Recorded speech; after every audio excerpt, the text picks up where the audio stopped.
എല്ലാവർക്കും പ്രജൂസ് കറി വേൾഡിലേക്ക് സ്വാഗതം. വെറും സവാളയും തക്കാളിയും ഉപയോഗിച്ച് തയ്യാറാക്കാൻ പറ്റുന്ന ഒരു സൈഡ് ഡിഷാണ് ഇന്ന് ഞാൻ ഷെയർ ചെയ്യുന്നത്. ഇത് ദോശയുടെ കൂടെയോ ചപ്പാത്തിയുടെ കൂടെയോ അല്ലെങ്കിൽ പൂരിയുടെ കൂടെയോ സെർവ് ചെയ്യാവുന്നതാണ്. അപ്പോൾ വളരെ ഈസിയായി ഇതെങ്ങനെയാണ് തയ്യാറാക്കുന്നത് എന്ന് നോക്കാം. ആദ്യം ഒരു ചൂടായ പാനിലേക്ക് 1 ടേബിൾ സ്പൂൺ എണ്ണ ഒഴിക്കുക.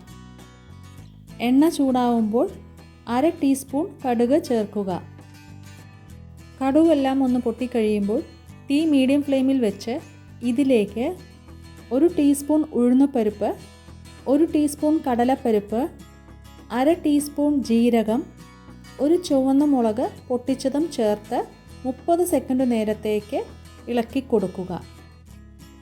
പിന്നീട് ഇതിലേക്ക് 1 നുള്ളു കായപ്പൊടി കൂടി ചേർത്ത് വീണ്ടും ഒന്ന് ഇളക്കി കൊടുത്തതിനു ശേഷം 1 സവാള നീളത്തിൽ സ്ലൈസ് ചെയ്തത്, 3 പച്ചമുളക് നടുവേ കീറിയത്, 1 ഇഞ്ച് നീളമുള്ള ഇഞ്ചിയുടെ കഷ്ണം ചോപ്പ് ചെയ്തത്, 1 തണ്ട് കറിവേപ്പില എന്നീ ഇൻഗ്രീഡിയൻസ് ചേർത്ത് 1 മിനിറ്റ് നേരത്തേക്ക് വഴറ്റിയെടുക്കുക.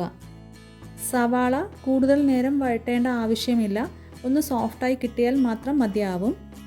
ഇനി ഇതിലേക്ക് 1 തക്കാളി ചെറുതായി അരിഞ്ഞത്, 1/4 ടീസ്പൂൺ മഞ്ഞൾപ്പൊടി, 1/4 ടീസ്പൂൺ ഉപ്പും ചേർത്ത് മഞ്ഞൾപ്പൊടിയുടെ പച്ചമണം മാറുന്നതിനായി വീണ്ടും 30 സെക്കൻഡ് നേരത്തേക്ക് ഇളക്കി കൊടുക്കുക. പിന്നീട് ഇതിലേക്ക് 1/2 കപ്പ് വെള്ളം ചേർത്ത് ഒന്ന് ഇളക്കി കൊടുക്കുക. ഇനി തീ മീഡിയം ഫ്ലെയിമിൽ തന്നെ വെച്ച് 5 മിനിറ്റ് നേരത്തേക്ക് അടച്ചു വെച്ച് വേവിക്കുക. ഇനി ഒരു ബൗളിൽ 2 ടേബിൾ സ്പൂൺ കടലപ്പൊടി എടുക്കുക.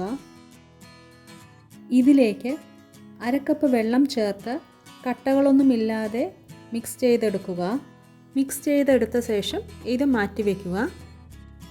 ഇപ്പോൾ 5 മിനിറ്റ് ആയിട്ടുണ്ട്. ഇനി ലിഡ് തുറന്ന് ഇതൊന്ന് ഇളക്കി കൊടുക്കുക.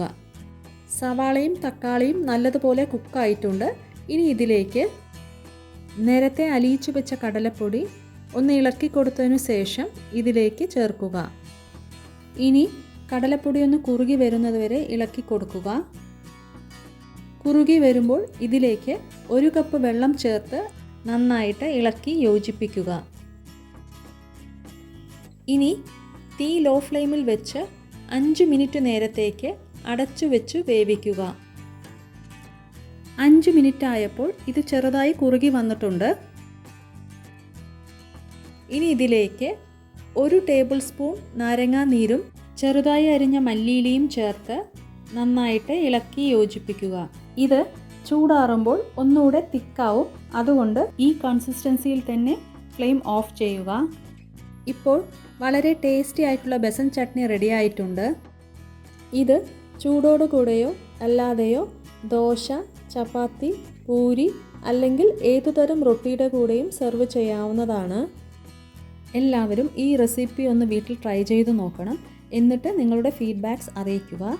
ഇനി പുതിയൊരു റെസിപ്പിയുമായി വീണ്ടും കാണാം. അതുവരെ ടേക്ക് കെയർ ഓൾ.